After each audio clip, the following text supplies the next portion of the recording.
um trabalho, um seminário em torno da casa mental. Se Deus quiser, nesse final de semana eu vou ver se eu consigo disponibilizar algum material que foi produzido lá. Então, muito obrigado pelas vibrações, não é? Porque estamos longe, mas o nosso coração continua sintonizado, e aqui é que nós encontramos a sustentação para o trabalho que a gente realiza fora. Bom, sem delongas, nós hoje vamos dar continuidade ao capítulo 1 da segunda parte do Livro dos Espíritos, que é intitulado Espíritos. Na última semana, nós fizemos a leitura da questão 76, porque ela estava em conexão com a questão 75, quando nós finalizamos o tema instinto, ou melhor, inteligência e instinto.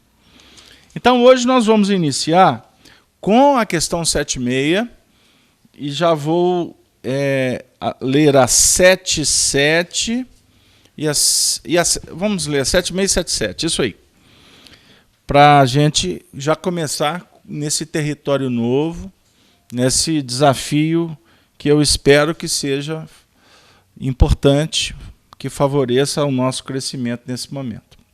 Vamos lá. Que definição se pode dar dos espíritos? Resposta. Pode-se dizer que os espíritos são os seres inteligentes da criação. Povoam o universo, fora do mundo material. Pergunta 77. Os espíritos são seres distintos da divindade ou seriam apenas emanações ou porções da divindade e por isso chamados filhos de Deus? Resposta. Meu Deus, são obra sua, exatamente como um homem que faz uma máquina. Essa máquina é obra do homem, e não o próprio homem. E não o próprio homem. Sabes que o homem, quando faz alguma coisa bela e útil, chama-lhe sua filha, sua criação. Pois bem, o mesmo se dá com relação a Deus. Somos filhos, somos seus filhos, pois somos obra sua. Vamos ver a questão 78. Os espíritos tiveram princípio ou existem como Deus de toda a eternidade? Resposta. Se não tivessem tido princípio, seriam iguais a Deus, ao passo que são criação sua, e se acham submetidos à sua vontade. Deus existe de toda a eternidade. É incontestável. Quanto, porém, ao modo como ele nos criou, nada sabemos. Pode-se dizer que não tivemos princípio, se por isso entenderes que, sendo eterno, Deus há de ter criado incessantemente. Mas, quando e como ele criou cada um de nós, eu te repito, ninguém o sabe. Eis o mistério. Bom, então vamos agora retornar para fazer os links, fazer as conexões, fazer as amarrações. Então, a origem e natureza dos espíritos. Que definição se pode dar dos espíritos? Qual a definição? Pode-se dizer que os espíritos são seres inteligentes da criação. Ponto. Vai vir a segunda frase da resposta.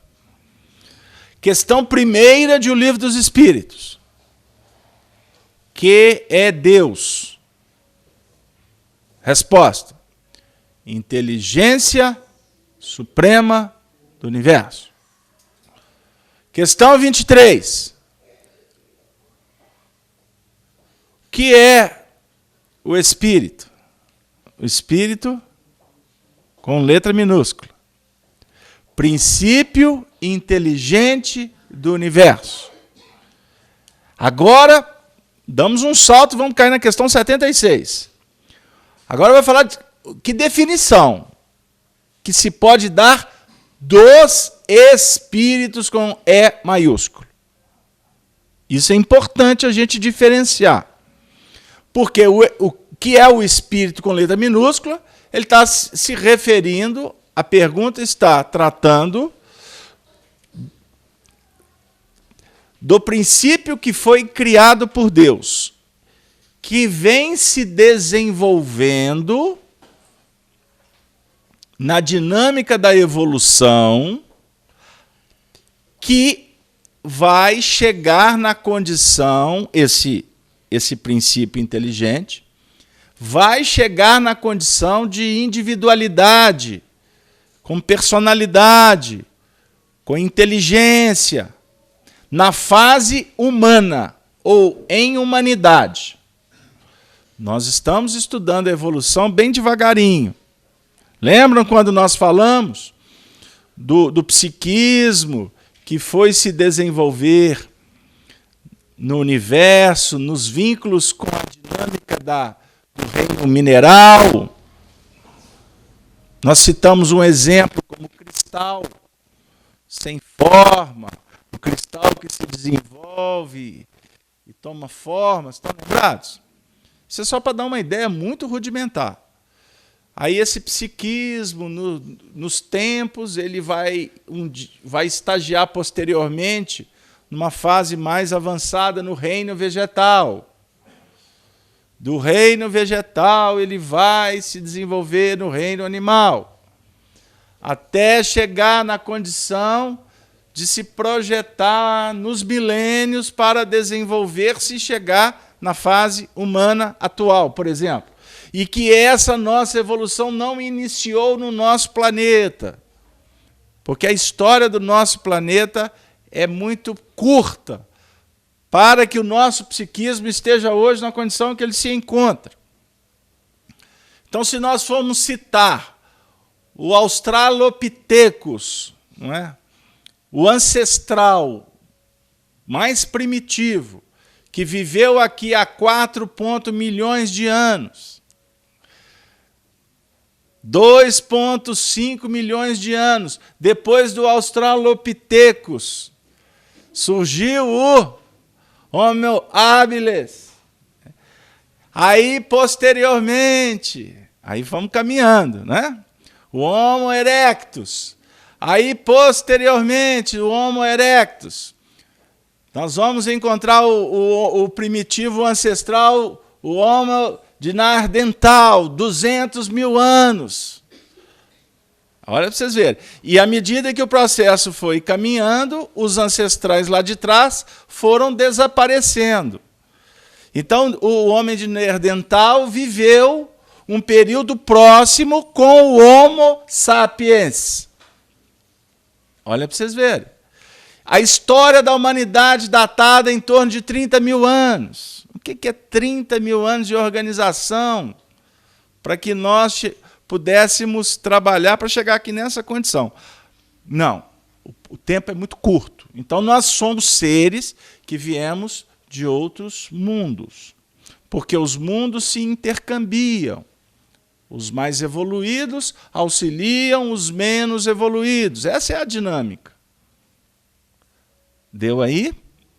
Bom, então, a questão aqui, Allan Kardec está propondo uma reflexão, não mais para se referir ao espírito com E minúsculo, mas o espírito com E maiúsculo.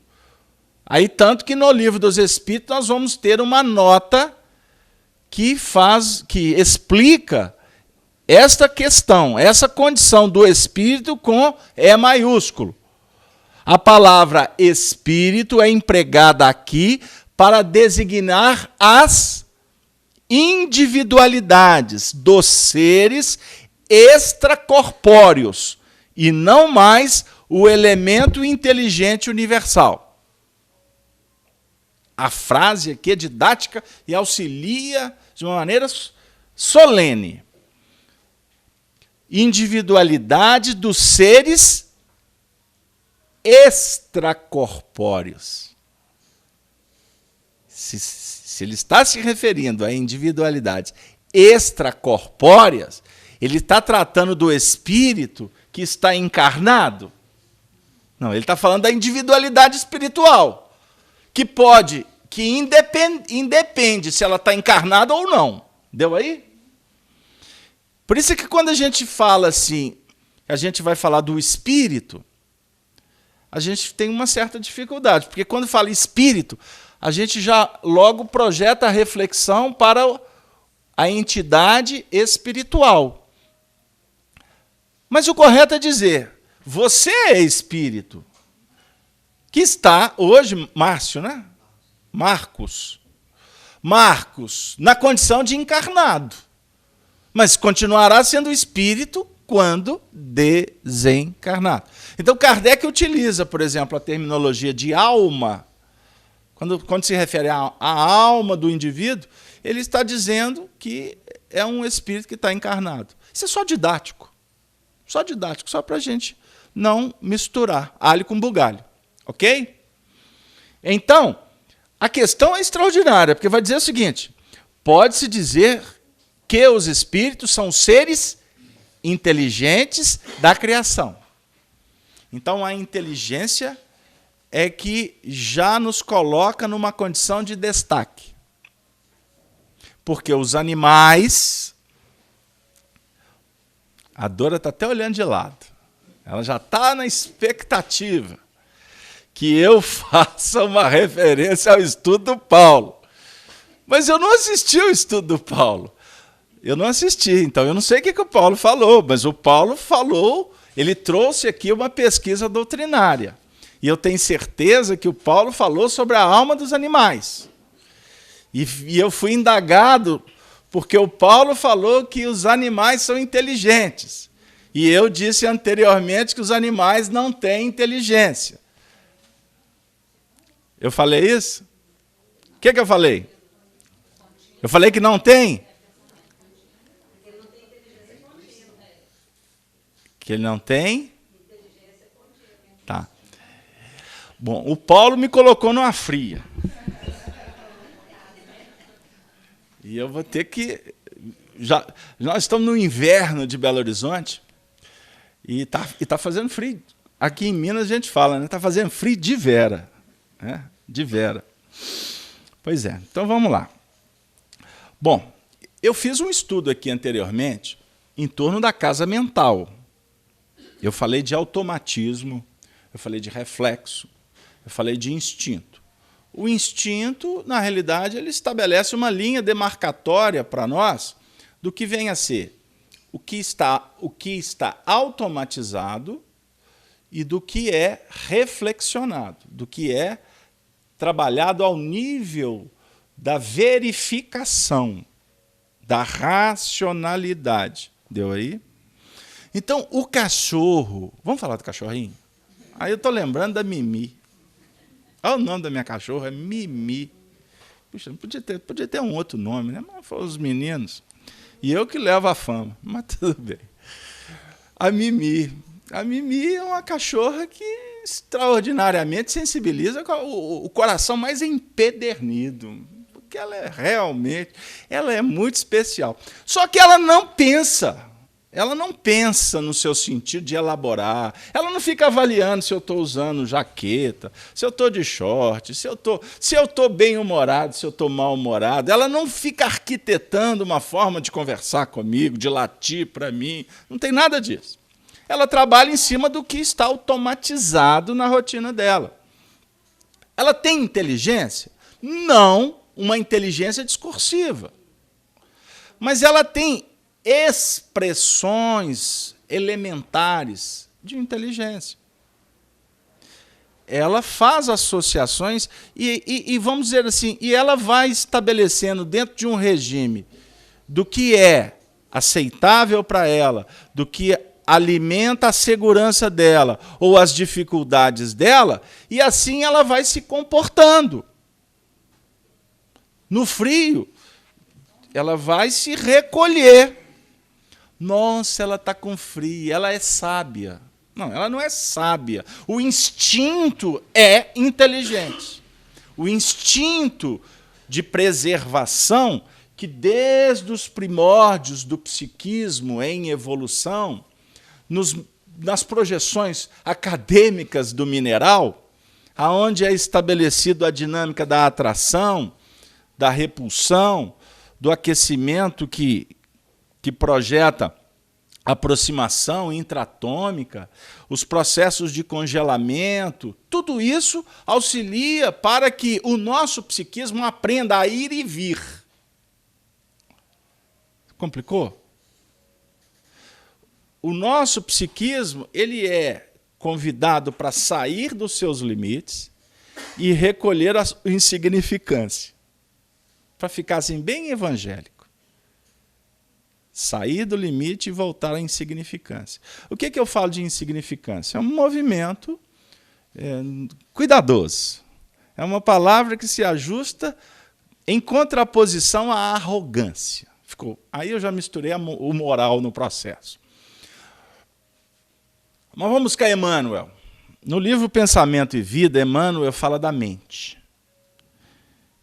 Como que Emmanuel define a mente?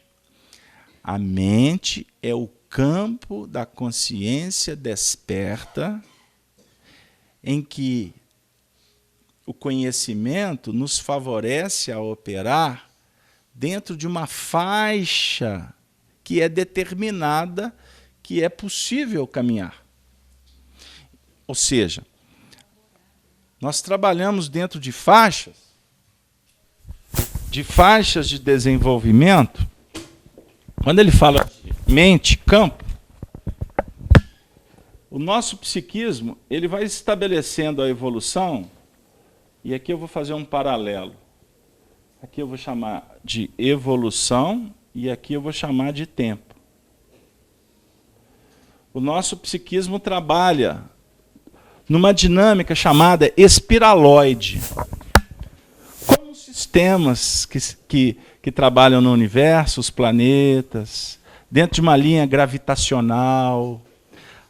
O nosso sistema, o nosso planeta, ele trabalha com forças que favorecem para que ele movimente-se em torno do próprio eixo, na chamada rotação, e, ao mesmo tempo, na atração magnética estabelecida pelo Sol, ele vai, então, se movimentar no movimento da translação. Não é isso? O próprio eixo e também ele se movimenta. O nosso psiquismo funciona da mesma maneira. Ou seja, nós somos convidados para sair ampliando o nosso horizonte de ação, mas as forças gravitativas também nos impulsionam para baixo ou para o centro. Vamos falar para o centro que fica melhor. Você sai para fora e, ao mesmo tempo, você retorna para o núcleo. Por isso é que eu disse, você é convidado para sair e você é convidado para recolher. Você não pode sair demais, porque senão você vai perder a referência. É o que o Emmanuel fala da mente. Se a mente começar a te julgar para cima, você vai perder o referencial. Você só trabalha onde você dá conta. Quer um exemplo? O índio, as tribos primitivas, o índio trabalhava dentro de uma faixa determinada, que ele podia sair para caçar e trazer elementos de sustentação para a tribo. Vamos imaginar que do outro lado do rio tem uma outra tribo. Se o índio sair demais, ele vai enfrentar desafios lá na outra tribo, porque ele pode estar invadindo o território dos outros índios. Pegou lá? Então ele fala assim, olha, até aqui eu posso ir, daqui para frente eu vou, para mim ir, eu tenho que ir, no mínimo, índio tem que ir com outro índio. Nós podemos até promover uma batalha para ganhar território. Nosso psiquismo trabalha dessa maneira. Você, quando chega numa determinada faixa limítrofe, o seu instinto de conservação, de alguma sorte, te traz de volta para o núcleo, porque você começa a se sentir inseguro. Pegou lá, Gerson? Então, para que você vença esses limites, você não trabalha simplesmente pegando um passaporte e viajando para o outro lado. Você tem que ir trabalhando de uma maneira a ir conquistando os patamares que favoreçam para que você, daqui a pouco, domine o universo. Há muitas moradas na casa do Pai. Se não fosse assim, o vô teria dito: vou preparar-vos lugar. Estou me referindo ao capítulo 14 de João, primeiro versículo. Não se turbe o vosso coração. Observe como que Jesus conversa sobre o assunto. Não se atemorize. Não fica preocupado. Na casa do meu Pai há muitas moradas. Ele está dizendo o seguinte: hoje você habita uma morada. Essa aqui é a faixa de trabalho que o Senhor te confiou. Você está caminhando, porque você não caminha em linha reta, tá bom? Você caminha se desenvolvendo. Então, cada trilha dessa aqui é próxima da outra. Para você atingir o futuro, você trabalha com a faixa do seu presente, que está sendo impulsionada pela faixa anterior do seu passado. Então, ninguém vira santo de um dia para o outro. Você sabe qual que é o nosso... Antigamente a gente sofria. A gente sofria porque queria fazer e não podia. Não. Antigamente a gente sofria nas faixas inferiores. Sofria porque o magnetismo do Cristo nos impulsionava para evoluir. Sai de você mesmo. Você está lá na tribo. Comece a ter vontade de conhecer outros territórios. Só que a gente ficava assim: essa vidinha aqui na tribo tá boa demais, vou ficar quietinho aqui. Aí tinha que acontecer alguns avalanches na terra, uns tremores, tempestade. Ou então o indivíduo tinha que desencarnar. Ele desencarnava e ia reencarnar lá do outro lado do rio. Aí quando reencarnava do outro lado do rio, ele olhava para a margem assim, para a praia. Ele falou assim: gente, que vontade de ir lá para o outro lado. Alguma coisa me chama para ir para o outro lado. Porque desse outro lado aqui ele deixou a família. Espíritos vinculados à alma dele. Agora ele está distante do lado de lá. Aí o magnetismo da tribo que está do lado de cá, de uma certa forma, atrai o companheiro para ele retornar. Eu estou definindo aqui duas faixas. Está confuso? Mas dá para entender, né? A faixa A e a faixa B de evolução. Então ele reencarna do lado de cá, e do lado de cá, a mamãe, o papai, o titio, o filhinho, está todo mundo reencarnado lá de cá. Nas expressões magnéticas, sentimentos, pensamentos, atinge o companheiro, porque ele está do outro lado do rio, mas espiritualmente, matéria não, espaço não distancia corações. Então ele se sente atraído. Mas por que ele reencarnou do lado de lá? Porque ele estava aqui com o papai, com a mamãe, com o titio, muito acomodado. Aí os espíritos vão julgar e para o lado de lá. Aí ele estando lá de lá, ele atraído pela turma que está do lado de cá, ele vai começar a sonhar, ele vai desdobrar. Aí o espírito deixa o corpo e viaja para o outro lado do rio. Aí chega lá, ele encontra todo mundo. Aí beija, abraço. Aí vai acabando o tempo, tem que voltar, porque o sol está despontando, né, no horizonte. Aí o instinto de conservação começa a atrair o espírito de volta. Aí ele volta para o corpo. Aí acorda aqui. Mas eu tive um sonho, eu estava no céu. Mas era um céu muito especial, cheio de almas bondosas. Aí ele desperta até chorando, emotivo. Mas que sonho maravilhoso. Aí ele procura o pajé. Aí ele chega no pajé, o pajé fala assim, aí vai dar umas lições para ele. São os nossos orixás, são os nossos deuses, etc. E como é que foi o sonho? Eu não sei, mas assim, eu sonhava com alguma coisa que favorecia, que tinha a ver com estar do outro lado do rio. Aí o pajé, quem sabe, está no momento. O pajé analisa a mediunidade dos índios, né? Quem sabe nós podemos fazer uma promoção aqui para juntar a indiaiada toda para a gente atravessar o rio. Aí eles vão desenvolver uma embarcação. Tudo isso porque o índio estava sendo atraído por lá de cá pelos corações. Aí eles vão desenvolver a embarcação. A embarcação vai se transformar num veículo de manifestação a definir o progresso que vai auxiliar a tribo lá de cá, a tribo lá de cá. Só que a primeira viagem da descoberta pode ser pautada de muitos desafios. Aí vai ter guerra, vai ter disputa, vai ter vaidade de Índia, etc. Mas não tem problema. Eles desenvolveram a embarcação. Aí, como o espírito já cumpriu a missão dele do lado de lá, aí costuma o índio desencarnar. E aonde que ele vai reencarnar? Hein, Rodrigo? Do outro lado do rio. Porque ele vai reencarnar na zona de conforto. Ele vai reencarnar no meio dos corações que têm afinidade. Pegou lá? Então não se preocupem. Não se preocupe se tem uma turma aí separando de vocês. Porque estão indo, mas vão voltar. Agora é bom quando separam, não é? Empreendendo uma viagem promissora. O problema é que a gente costuma separar empreendendo uma queda nos abismos da consciência. Pegou lá? Ok? Por que nós falamos tudo isso? Para definir o seguinte, que o psiquismo, ele é convidado, vamos voltar para a casa mental? O nosso espírito é convidado para sair, mas a força a força propulsora que vai te julgar, que vai definir uma caminhada nova, é a mesma força que te atrai de volta para o núcleo. Pegou? Eu e o Pai somos um, afirmou Jesus.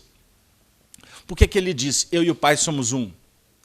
Porque o Filho, é o que Jesus está dizendo, cientificamente, os religiosos apanham dessa história.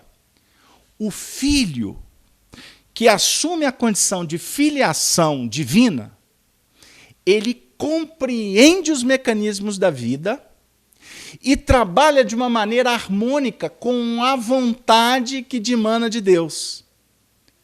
Qual que é a vontade de Deus? É que nós elencamos a nossa evolução harmonicamente, de sorte que não infringamos as leis naturais da vida. Não sei se complicou. O caso Alberto, estou achando que está árido. Não, é fácil. Por que a gente sofre? Por que existe o sofrimento no nosso nível evolutivo? Porque nós atritamos o tempo todo com o que é divino, com o que é natural. Só que nós atritamos por não saber lidar com as forças. Aí você briga com a natureza. Brigar com a natureza é quedar-se cansado depois. Agora, o espírito que opera harmonicamente nos pódromos do amor, da caridade, da benevolência, da indulgência, do perdão, ele não sofre. Porque ele opera no tempo de Deus e não no tempo dele. Ele sabe que tem momento de semear, que tem um momento de colher. Pegou lá? Ele não invade o território indígena do outro. Porque só invade território quem é índio. Na acepção primitiva da minha comparação, que não é desrespeitosa. Eu estou comparando o índio como aquele espírito ainda numa fase primitiva. Eu não estou falando do índio Juruna que subiu a rampa e que levou até televisão lá para a tribo dele. Nossa, índio Juruna, você lembra? Isso foi na década de 80, não foi? O pessoal novo nem sabe de que índio que eu estou falando. Mas eu não estou falando do índio que tem celular. Pegaram lá? Ficou mais fácil? Porque tem índio com muito zap-zap. Tem índio com Facebook, não tem? Tinha gravador. Mas tem muito índio com Facebook, não tem? Para não dizer que estamos numa grande selva tribal, porque não sabemos usar os recursos e, por isso, somos tão primitivos como aquele que está na base da caçada do arco e flecha, porque eu invado o espaço dos outros, eu não respeito o semelhante. E, aliás, para ser muito justo com os índios, eles lidavam muito bem com as leis da natureza. Quando o homem apareceu é que o negócio complicou, né, Gerson? Aí a vaidade veio, os interesses, etc. E nós começamos a infligir os processos naturais do caminho. Inteligência suprema do universo, Deus. O Espírito. Letra minúscula, é minúsculo. Princípio inteligente do universo. Na condição agora trabalhada como individualidade, a caminho da santificação, a caminho da perfeição consciente, são os seres inteligentes, seres extracorpóreos, que ocupam, que povoam o universo. Portanto, estão em todas as partes. Soni. Boa noite, Soni. Boa noite a todos, boa noite a todos que estão no chat. Por enquanto não temos questionamentos ainda não. Mas a gente, você estava falando do índio Juruna e eu citei o gravador. Nós utilizamos dos recursos que nós temos nas mãos. Você falou da tribo, né, daquele índio que queria atravessar o rio, ele ia utilizar provavelmente todas as questões que ele tinha para lidar naquele momento para satisfazer a sua vontade, né? Então, a gente tem que pensar que nós temos limitações. A gente deseja muito alguma coisa e tenta alcançar. Mas esse alcançar vai depender daquilo que nós temos para trabalhar. Se a gente, igual você falou, de ir contra as leis, aí sim, a gente vai contra as leis quando nós ultrapassamos os nossos limites. A gente quer ir além e não consegue. E aí vem a revolta, aí vem, né, até as doenças, as patologias. Sim. Né? É muito simples. É muito simples a gente entender isso. Quando você tem conhecimento de uma determinada matéria, quando surge um problema pertinente àquela matéria, você resolve com muita desenvoltura. Enquanto quem ainda não tem conhecimento vai bater cabeça até chegar num ponto que, depois de muito atrito, de muito conflito, não é? Até que ele chegue na condição de realçar o entendimento, o que vem a ser planejamento, operação, é um trabalho de longo curso. É um trabalho de longo curso. Por isso é que a doutrina espírita apresenta para nós o Evangelho com toda a pungência misericordiosa que Jesus nos concede. Não existe evolução na base dos saltos. Isso é derrogar a lei da natureza. Nós, espíritas, somos apressados quando a gente vai falar do mundo de regeneração. Eu assisto companheiros espíritas aí que são profundos conhecedores da doutrina espírita, mas têm visto aí algumas abordagens que são místicas, que são apressadas e que rasgam, que ferem com muita propriedade os princípios doutrinários da evolução. Então, enquanto Kardec fala, por exemplo, de ciclos evolutivos do nosso planeta, respaldado na ciência, que se caracteriza por ciclos em torno de 26 a 28 mil anos, nós estamos numa etapa que estamos concluindo esse processo de um mês, do chamado mês profético. Mês profético. A vinda de Jesus caracteriza uma semana profética. E essa semana, ela conclui, portanto, um grande período de aprendizado. Nós estamos entrando em mais um novo período que vai datar aí em torno de 28 mil anos. E esses 28 próximos mil anos vão se caracterizar por uma profunda mudança na Terra. Agora a turma está querendo que muda já para 2019. Já tem gente falando aí que até 2057 o planeta tá entrando na regeneração. Eu fico assim, Jesus, com tanta delação premiada, vocês não estão muito com tanta pressa, não? Ah, Carlos Alberto, mas tem profecia que vai vir os ETs e que os alienígenas vão dar um impulso na evolução. Ok! Alienígena sempre visitou a Terra. E eu estou achando muito legal, porque até nós estamos numa fase que é tanta delação premiada que eles estão delatando, eles estão revelando até os registros que temos na aeronáutica brasileira, não é? Lá nos registros ingleses. De vez em quando vaza lá uma reportagem, um registro que está lá na NASA. Não tem novidade nenhuma. Eu, que sou um zero à esquerda, dentro desse contexto de tanta gente importante no mundo, eu já tive o privilégio de ver uma dança de naves à minha frente. E, graças a Deus, tinha testemunha, porque senão eu também podia estar me candidatando a uma internação, a um estágio, numa necessidade de uma terapia mais ostensiva. Mas isso é fato. É fato. Agora, eu vou parar a minha evolução para entrar nos meandros de como que está se acontecendo essas visitas. Eu posso deduzir doutrinariamente, sem medo de errar, que se os alienígenas estão visitando o nosso campo, a nossa psicosfera, a nossa atmosfera, né? Mas eles vão visitar a psicosfera também, é natural. Vai na ate, depois vem na psique. Isso existe um motivo. Ok. Agora, esse motivo está envolvendo todo um processo de evolução, mas que não vai caracterizar por um afrontamento a um processo de desenvolvimento natural, a evolução contínua de cada um de nós. Pegou lá? Porque não adianta você conviver com alienígena, não basta você conviver com um espírito de alta envergadura para que você mude a sua estrutura. Não vai funcionar, meu amigo. Não vai funcionar. Os avatares, os espíritos mais evoluídos, reencarnam,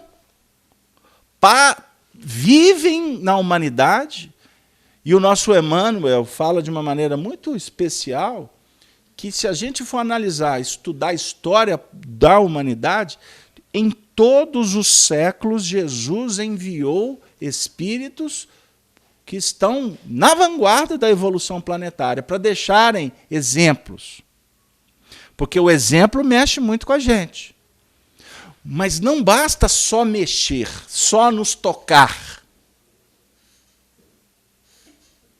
Acima de tudo, você tem que procurar o vínculo com este exemplo, porque esse exemplo é uma experiência que frutifica na intimidade daqueles que legaram os exemplos, porque quem está legando bom exemplo, ele continua num processo de multiplicação íntima.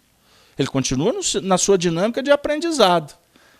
Mas esses bons exemplos, eles marcam aqueles que estão sensibilizando-se para vê-los. E esta sensibilização, principalmente quando ela tange a vínculos, porque os vínculos mexem, então, com a nossa estrutura sentimental, nós vamos como que sendo tocados, impulsionados para começar a tentar fazer naquela dimensão, com aquela sintonia. Pegou, Rodrigo? Com aquela vibração, mas nunca igual. Porque cada um faz do seu jeito. Cada um tem a sua cota de contribuição a partir do que ele aprendeu. Pegou lá? Por isso é que Jesus diz assim, eu sou o caminho. Caminho. Projeção filosófica.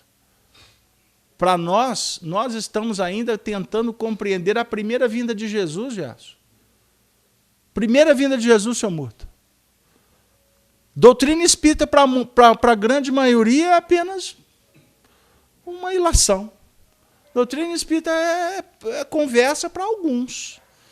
Porque a maioria não tem condição de entender qual é a proposta da doutrina espírita.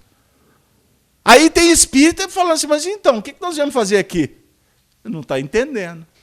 Porque a semeadura se dá de uma forma perene, no tempo de Deus, e a frutificação não compete a homens. A frutificação compete à colheita do alto. Por isso é que João, evangelista, afirma para nós no seu evangelho um ensinamento de profundidade. Nem todos que semeiam são aqueles que colhem. Porque, de repente, você não tem merecimento para colher.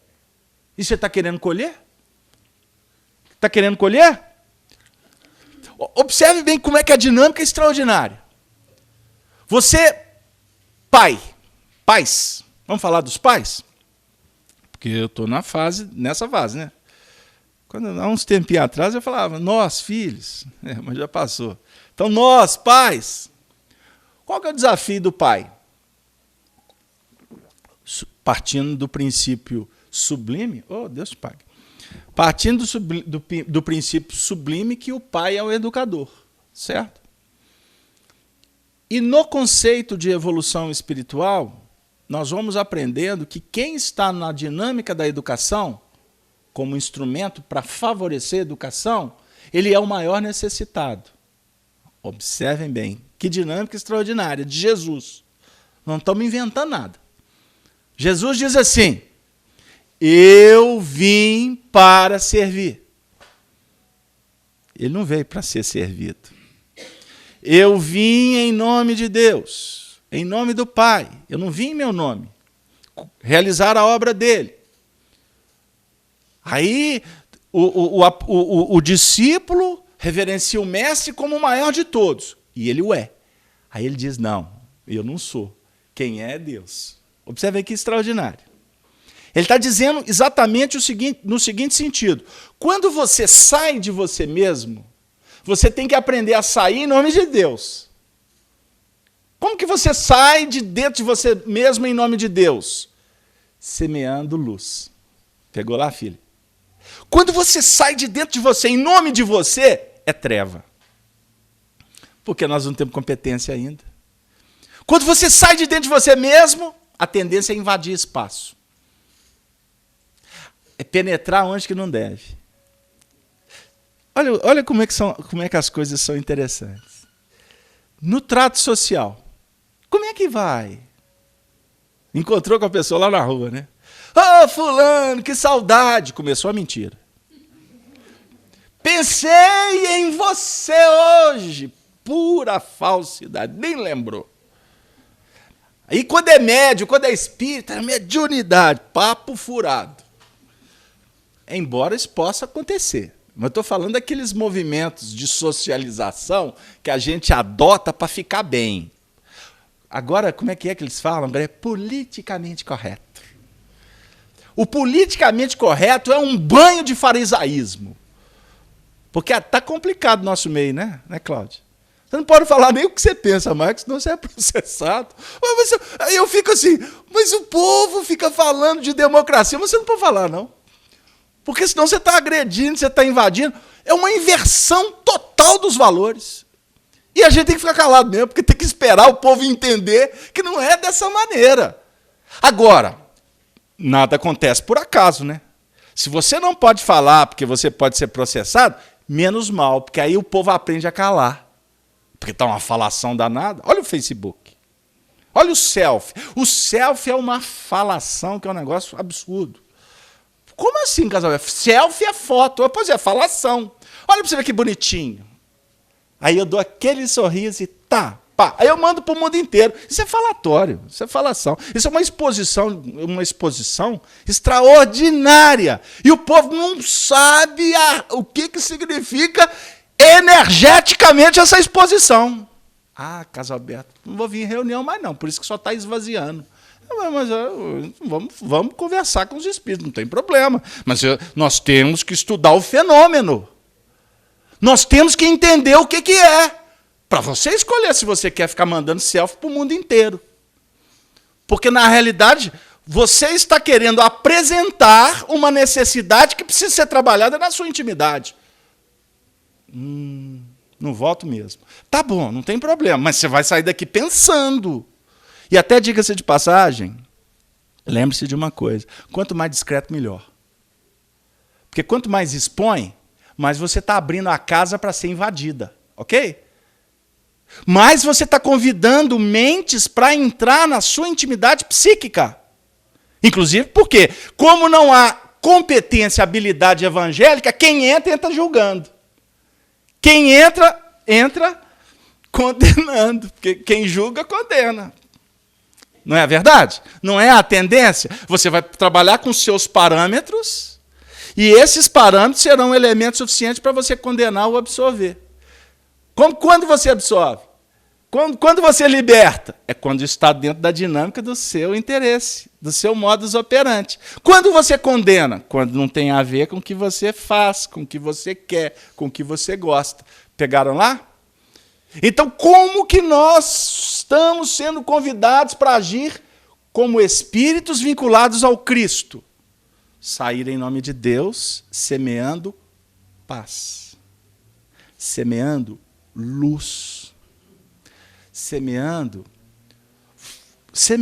a semente que vai favorecer para que o indivíduo, o outro, entre na mesma dimensão nossa, que é a dimensão do discipulado, na condição de aprendizes. Porque todos nós estamos no mesmo barco.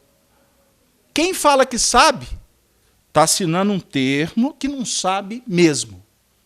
Quem diz que é, não é. Ele só está dizendo. Porque você não diz o que você é. Você faz, você semeia. E compete aos outros analisarem.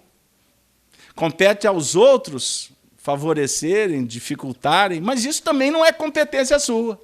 Porque se o retorno ao que você faz não te atende, de duas uma. Ou você não está fazendo devidamente, ou o que você está fazendo está incomodando, porque o sistema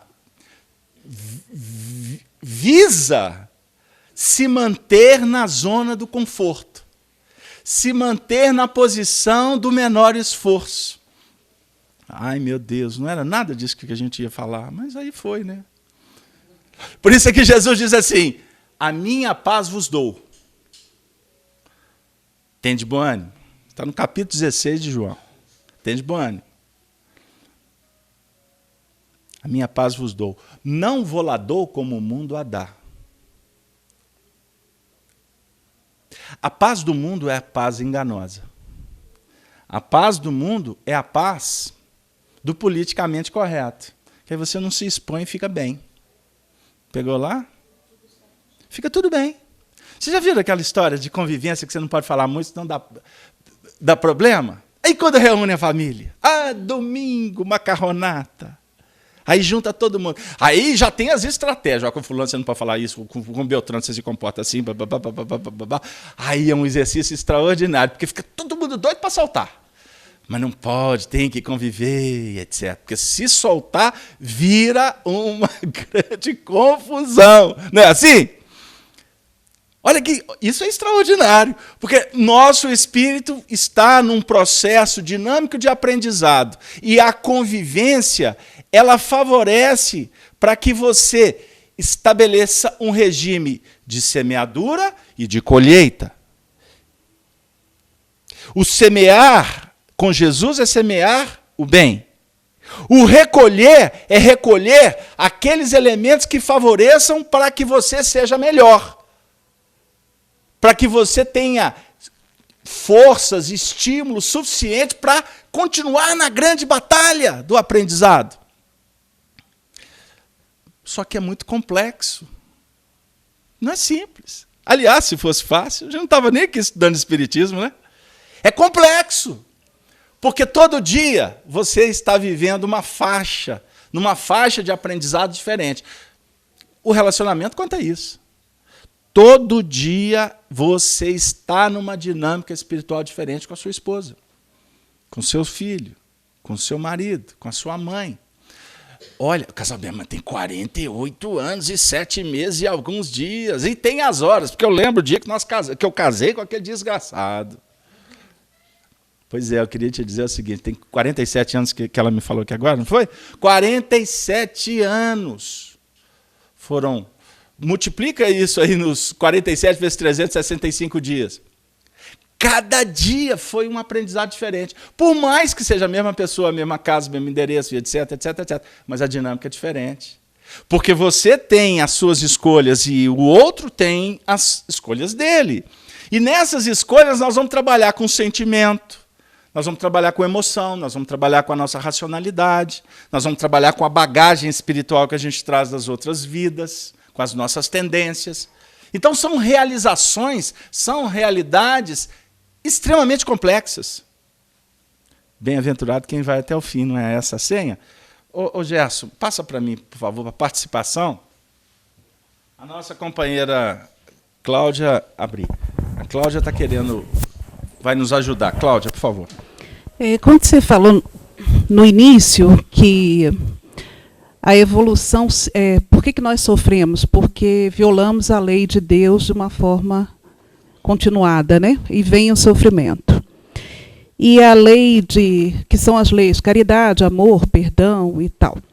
Mas e tem um ensinamento do Cristo que fala amar ao próximo como a si mesmo, né? Uhum. Eu tenho muita dificuldade com isso, desse sim, sim, não, não. Para eu não violar a lei de caridade e de amor e de perdão, eu passo por cima de mim. Porque se eu for amar a mim primeiro do que o próximo, eu vou dizer não e eu vou criar atrito, eu vou atritar. Então, ou você atende o próximo, ou você atende você. Ou você tem caridade com o próximo, ou você tem caridade com você. Esse sim, sim, não, não, meio de caminho, que é o equilíbrio, é um desafio. Questão 132 do Livro dos Espíritos. Qual o objetivo da encarnação? Eu vou começar a responder, mas eu vou trazer o texto, porque o texto é longo. A resposta é assim. Deus vos impõe a reencarnação, ou a encarnação, com o fim de vos fazer progredir. Para uns, expiação, para outros, missão. Me permite que agora eu vou ler o restante. Mas, vírgula, para alcançarem essa perfeição, tem que sofrer todas as vicissitudes da existência corporal. Todas. O texto não fala algumas. Todas. O que é vicissitude? O que é vicissitude, Sony? O que é vicissitude, Gislene?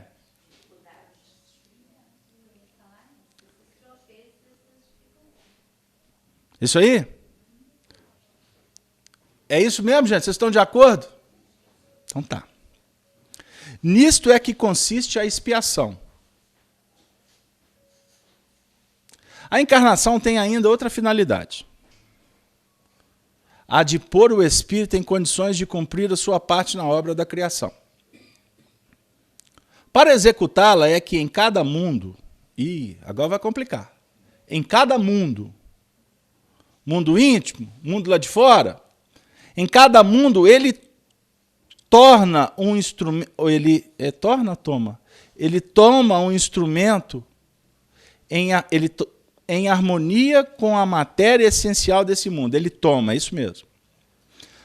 Quer dizer, em cada mundo ele vai tomar a matéria essencial daquele mundo, certo? A fim de utilizar essa matéria e cumprir, daquele ponto de vista, as ordens de Deus.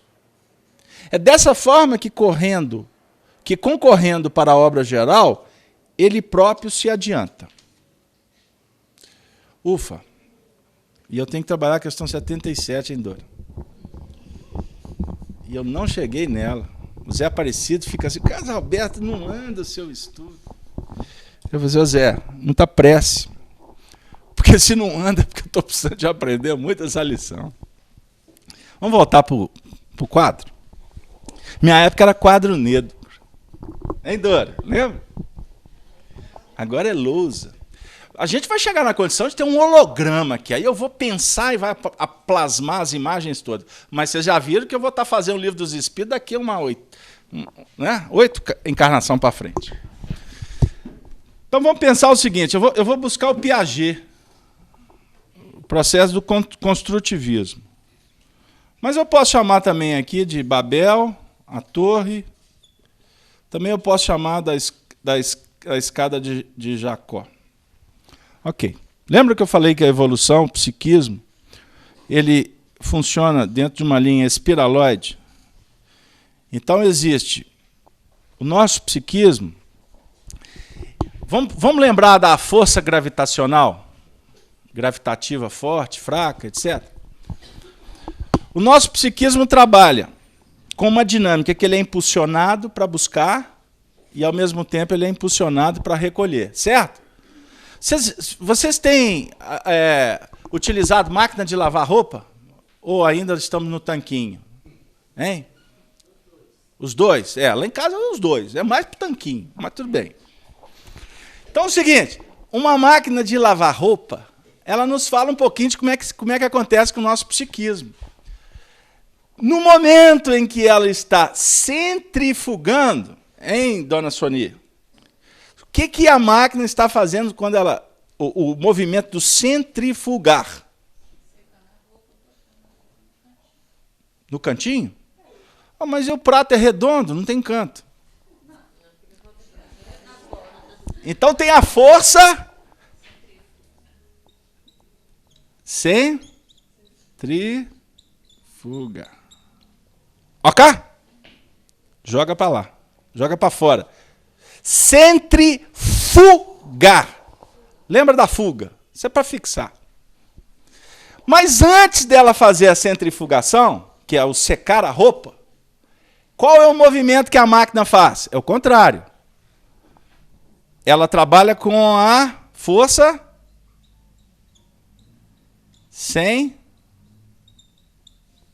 centrípeta. Ela vai movimentar de sorte que a roupa, o movimento é atraí-la para o centro. Ok? Lembra que eu falei que o nosso psiquismo ele trabalha na linha de... A evolução, o magnetismo da vida, ele nos atrai para sair, mas ele só vai nos atrair para sair de nós mesmos quando você estabelece recursos na intimidade. Porque você só sai levando o que você tem. Ficou claro? Você veio para a FEAC, Gislene. Você veio para a FEAC porque você sabe o caminho. Você sabe a verdade. Você sabe que isso é vida, né?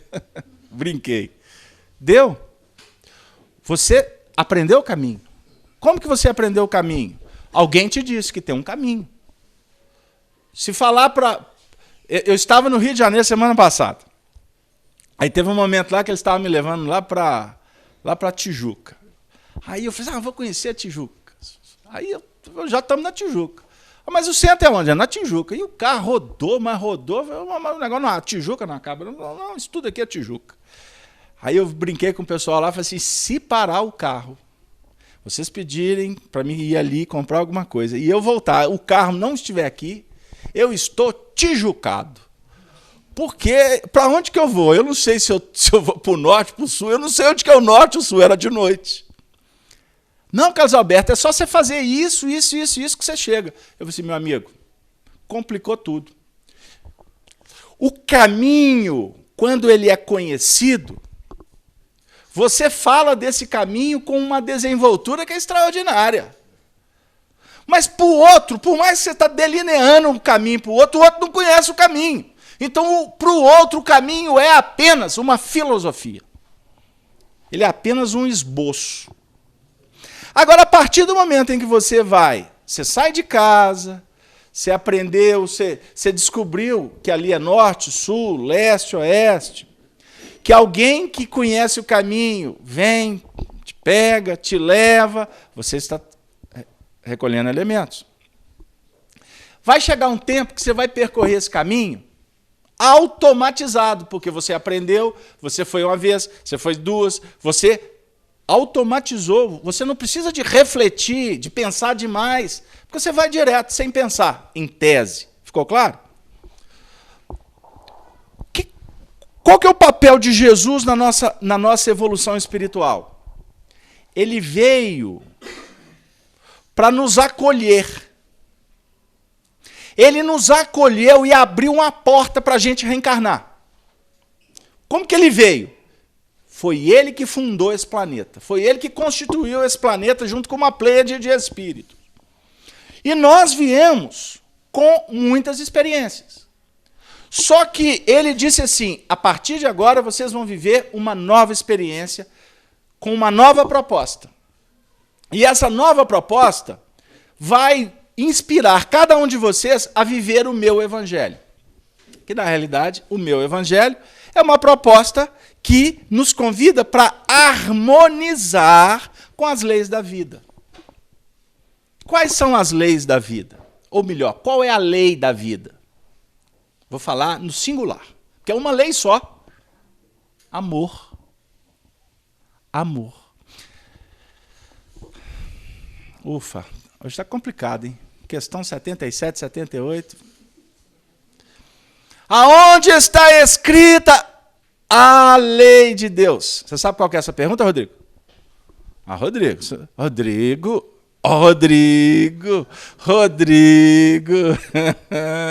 Questão 621 do Livro dos Espíritos. Agora você lembrou, né? Ok. Aonde está escrita a lei de Deus? E a resposta?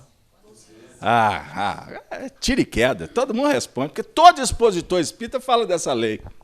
O problema é operar com ela. A lei de Deus está escrita onde? Na consciência. Como assim? A lei de Deus é uma. E ela está escrita. Ela não muda. Porque é de Deus. Se não fosse de Deus, ela mudava. Olha para você ver que festa que são as leis no Brasil. Estão querendo mudar as leis de novo. A Constituição, ela nem é operacionalizada, eles querem mudar. Porque acha que porque mudar deve dar emprego, né? Deve dar sessão na Câmara, deve dar aí é bônus horas, né? Que todo mundo faz isso de uma forma espontânea, gratuita e etc. Mas tudo bem. Mas vamos pensar o seguinte, a lei de Deus, ela é una, imutável. Como que ela se expressa no universo? Pela inteligência divina, pela soberania de Deus, que está em toda parte, o universo funciona sobre essa égide da mente de Deus. Então está tudo harmonizado, Cláudia. Tudo está certinho na natureza. O seu corpo, se você tiver uma desenvoltura psíquica normal, tranquila, o seu corpo vai responder de uma maneira soberana. Porque o seu corpo é justo. O seu corpo funciona sem que se você não atrapalhar, você já está ajudando demais. Porque tudo está automatizado. Cada célula, cada tecido, cada órgão, já está automatizado dentro dos princípios reguladores da evolução que você já conquistou. Deus te deu corpo. Isso é papo de religioso. Deus te deu corpo. Mas tudo bem, vai pensando assim que é melhor. Senão fica vaidoso demais. Mas o seu psiquismo, na desenvoltura dele, é que buscou na própria natureza os recursos que hoje fomentam a sua vida, a sua encarnação. Obviamente que somos ainda infantis, somos auxiliados pelos técnicos espirituais.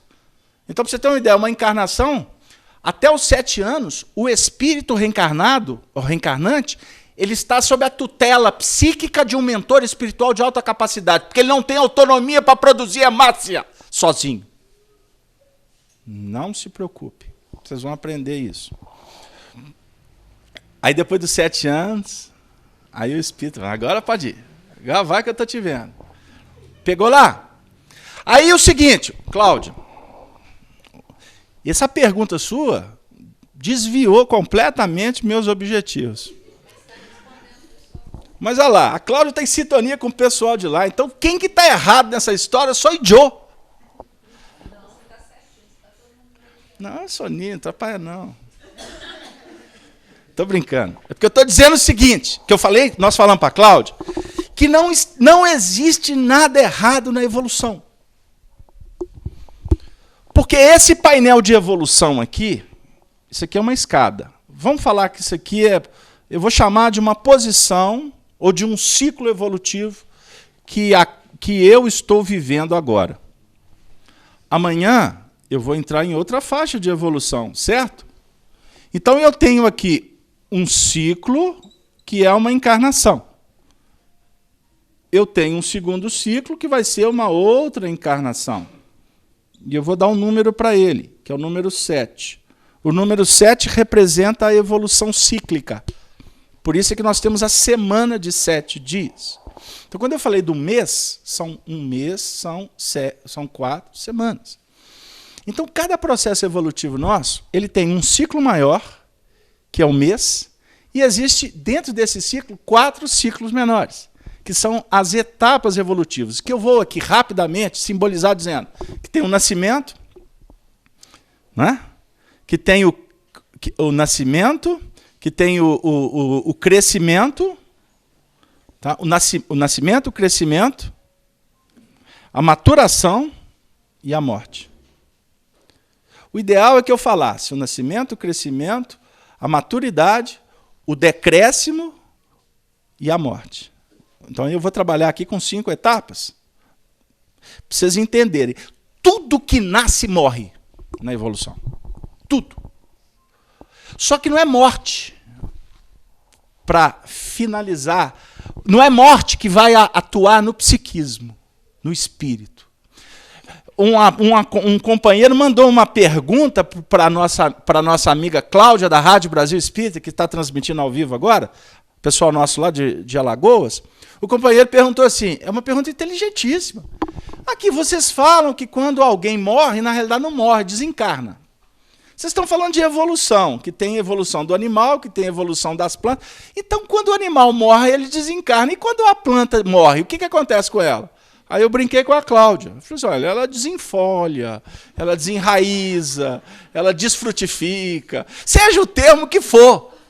Mas, na realidade, não é morte. É uma alteração que, para o homem, é alteração de consciência.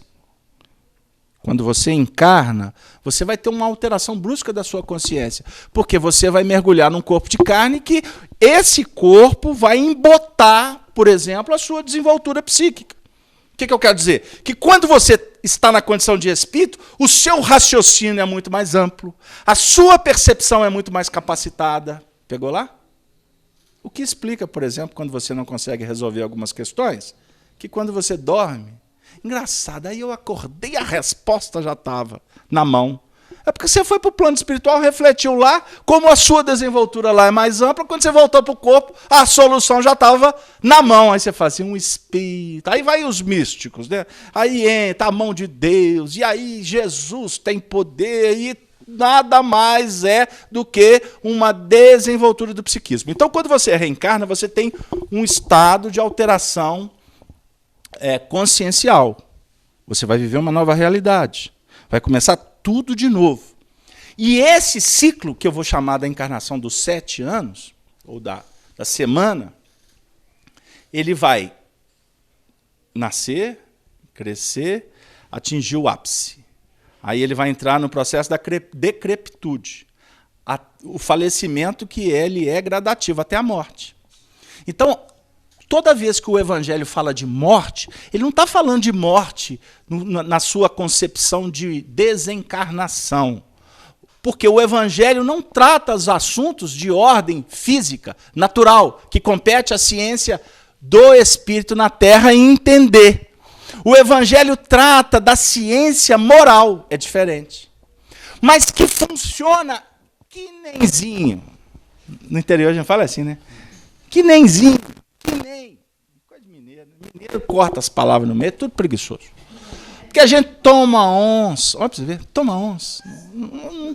Primeiro que não toma, né? Como é que você vai tomar um ônibus? E, além de tudo, ainda corta o toma e corta o ônibus, fica tudo pela metade. Mas aí o que acontece?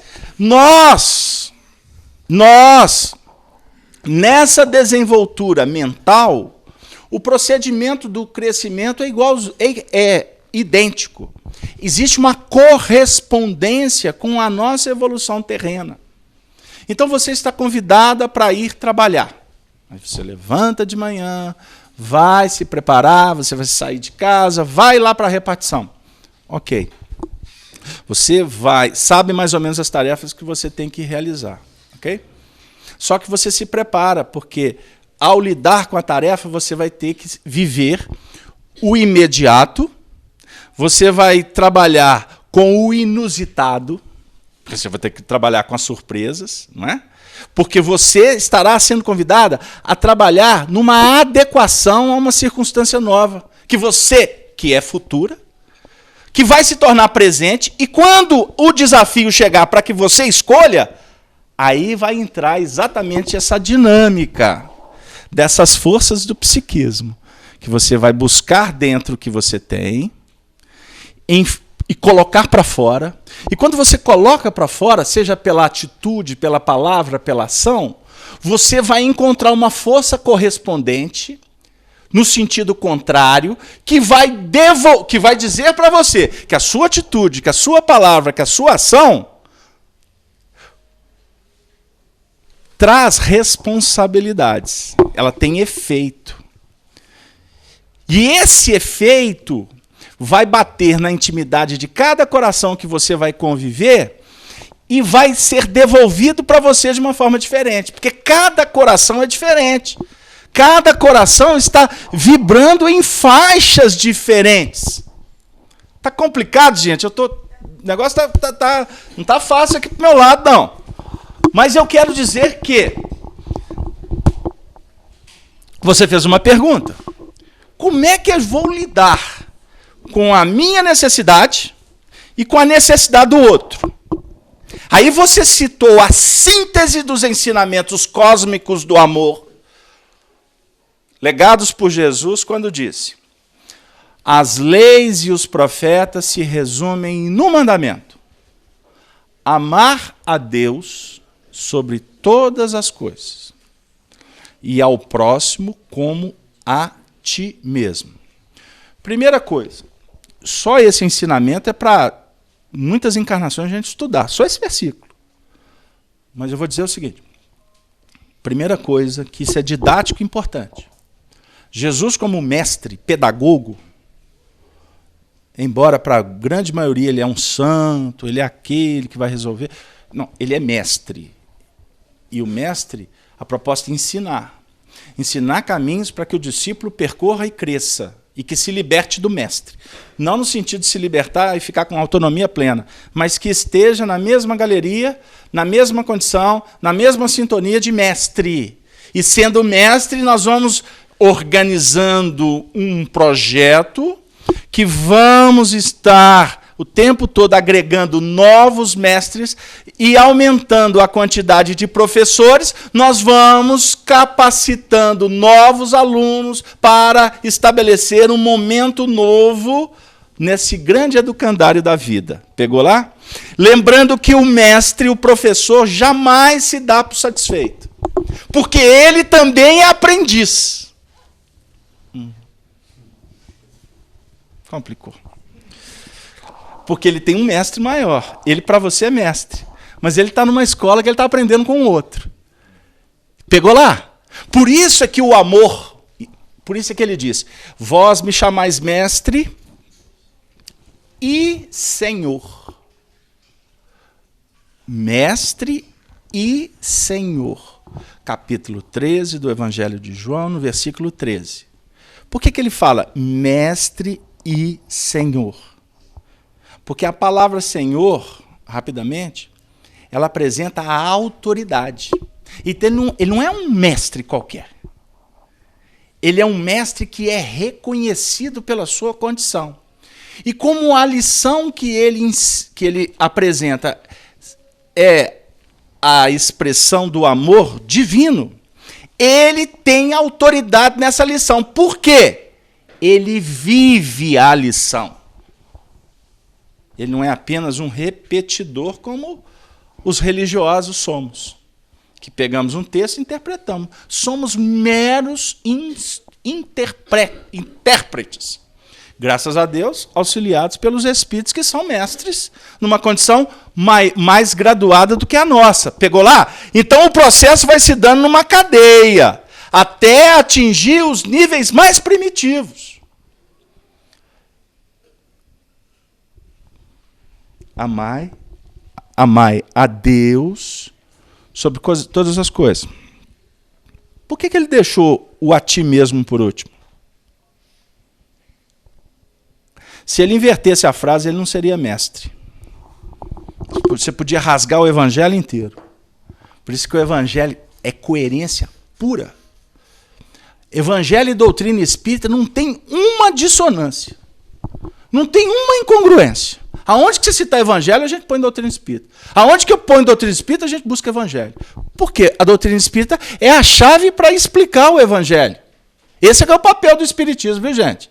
O espiritismo não veio para ser mais uma religião, não. Allan Kardec preconizou a doutrina espírita, falando que a doutrina espírita será... Guardem isso. Vocês podem não voltar no centro espírita nessa encarnação. Mas guardem o que eu vou dizer. Alguns podem achar até que é pretensão da nossa parte. Mas não tem problema, não. Não estou preocupado com o que os outros pensam, não. Eu estou dizendo o que é. Porque amanhã ele vai... Quem discordar vai concordar. E não é concordar comigo. É com a lógica da vida. A doutrina espírita vai ser a alma das religiões. Pegaram lá? Porque a doutrina espírita não é religião de homens. Começa que ela é religião dos espíritos.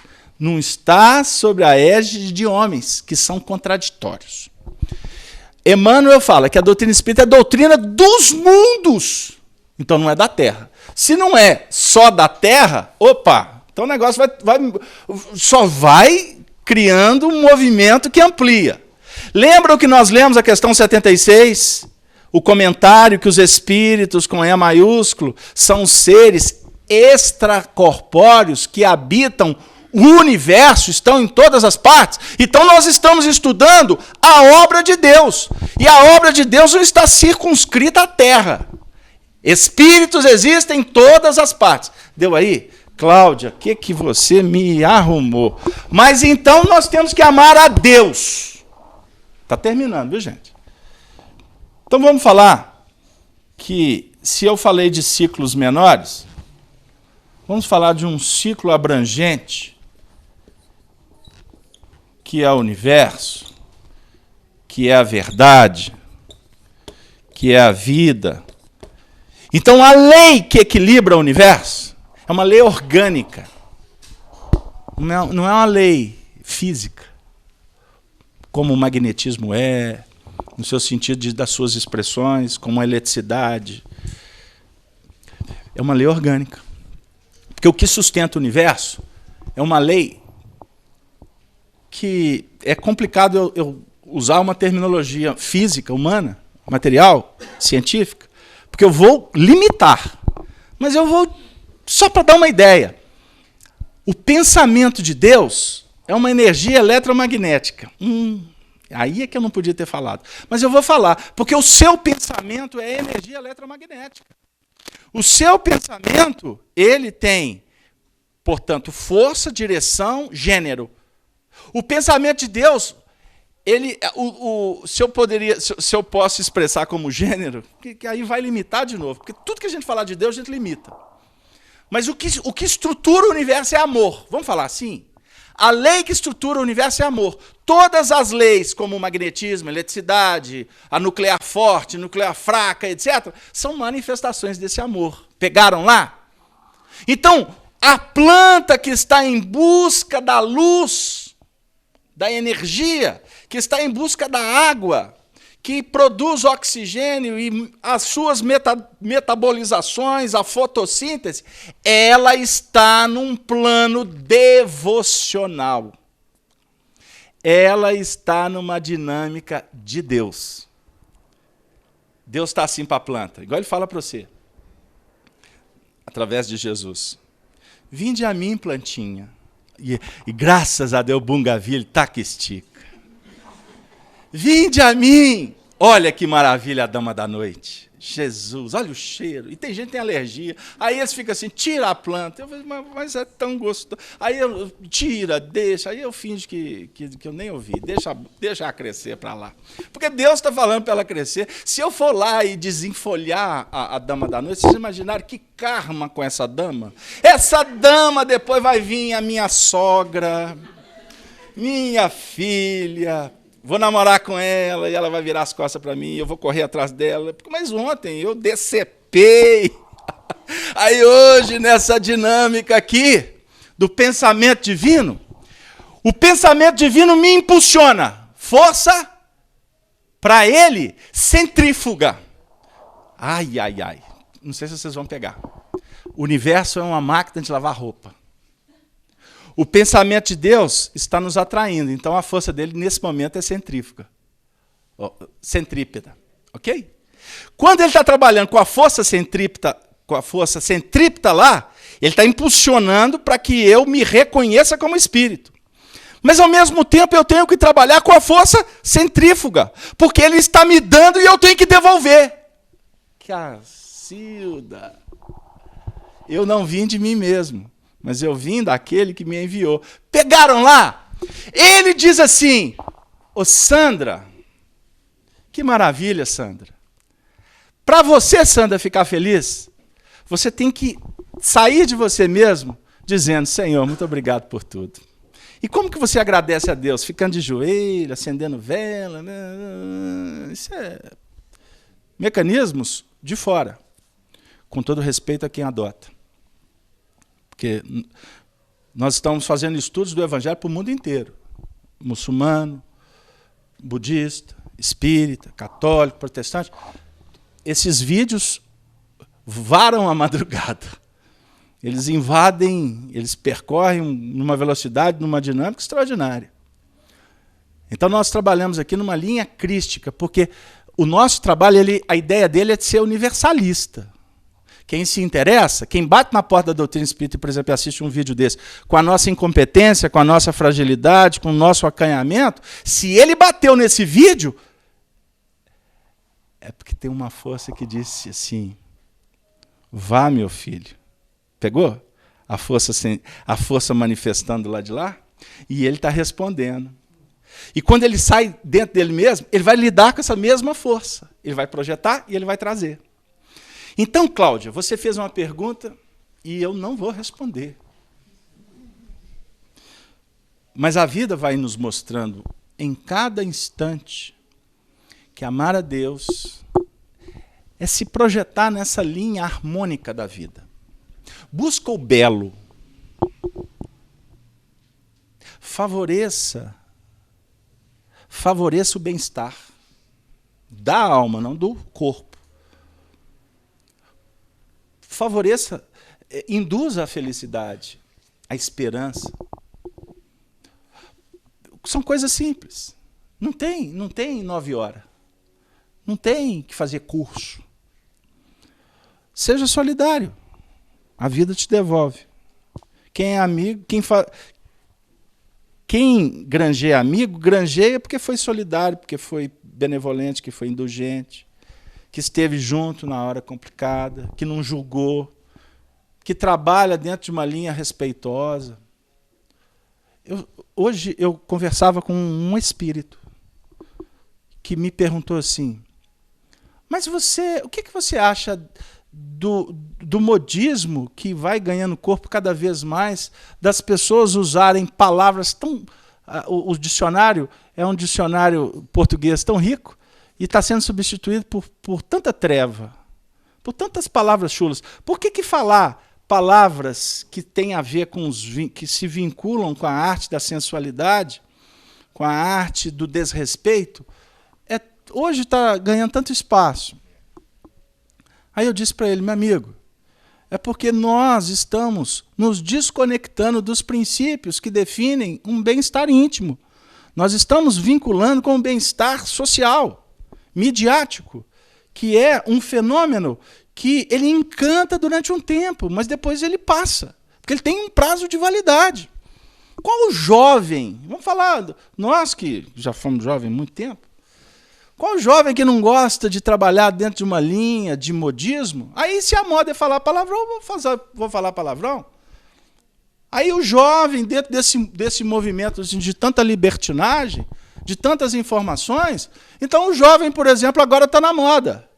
Viver experiências, porque tudo é legal, tudo é legítimo, então o indivíduo é um menino e está na moda agora viver experiências na área da sexualidade com outro menino. Aí ele vai viver experiências, porque está tudo livre. Porque se não se discute, porque se discute, pode ser tratado como um discurso homofóbico. Aí as meninas, está na moda, conversem com as professoras, está na moda menininha de 11, 12 anos ficar dando beijinho, selinho na boca de outras meninas, porque está tudo tranquilo. É um discurso homofóbico nosso? Não. Nós estamos simplesmente analisando o que está acontecendo. Agora, a maioria dos pais, das famílias, não tem condição nem de discutir o assunto, porque conversa com a mamãe. Não, esse assunto é com o papai. E vivemos num verdadeiro espetáculo de fuga em pleno voo. Mas é porque faltam elementos para falar sobre a sexualidade, sobre polaridades, sobre compromissos, que, independente das questões da homossexualidade, dessas siglas todas que estão sendo adotadas, que eu fico até com cuidado para falar, porque amanhã eu posso ser processado, né? Porque não pode falar de política, que você pode ser processado, não pode falar da sexualidade, porque você pode ser processado. Então eu não vou falar nada disso, eu vou falar da família. Que o que está acontecendo na sociedade é uma resposta de famílias que estão completamente desagregadas, que foram, ao longo de um plano de materialismo que enceguece, que emburrece, as famílias perderam as bases. Hoje não temos mais tempo de falar de evangelho, não temos mais momentos respeitosos na hora da alimentação, porque a gente não tem tempo. Inclusive, na hora da alimentação, o Zap está comendo, não é? As mensagens, o telefone não para, ou a televisão está ligada. Então, a gente vai se envolvendo num contexto de um consumismo exacerbado, de uma ansiedade desmensurada e de um pragmatismo que está matando o espírito.